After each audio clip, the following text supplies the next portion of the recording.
Hi mga beshi! So, while nagme-makeup ako, sabi ko sa sarili ko, why not na pwede ko palang i-share sa inyo kung paano ako maglagay ng this one. Yan. Hindi siya masyadong pulido, pero ikumpara sa inyo, okay din naman. Diba? Sana all. Joke lang mga beshi. So, ganito lang yung paglagay mga beshi kasi marami akong nakikita na kapag lumalagay sila nito ng iCat yung tawag dito, diba? Tungkil. So, ganito lang yung paglagay niyan mga beshi kasi marami akong nakikita na pinagustula ka mukbutang, no? Kaya dahil mo pagbutang ha, nagimurat mo ka butang-butang karang hindi makmukarahot. Diba? Magpamutang ka mo kaya dahil nyo man, ha? Kadlawak mo iba ka pamutang nyo. So mga beshi, sorry no. So, syempre gusto nyo din yan. So, dahil gusto nyo pero hindi nyo alam kung paano ilagay, ito tuturuan ko kayo mga beshi. Una, manood ka lang dyan ha kasi magko-concentrate ako, okay?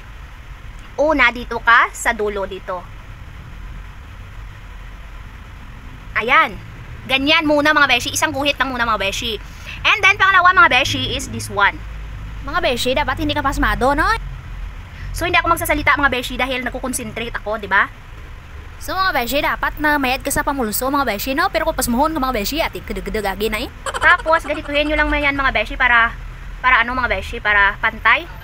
Ang gamit ko niyan mga beshi is liquid liner yan mga beshi.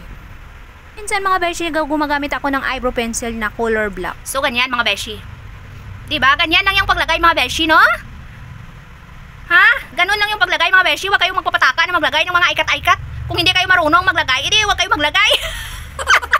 Joke lang mga beshi. So yan yung paglalagay ko ng iCat sa aking mata kasi mga beshi, sobrang hili ko sa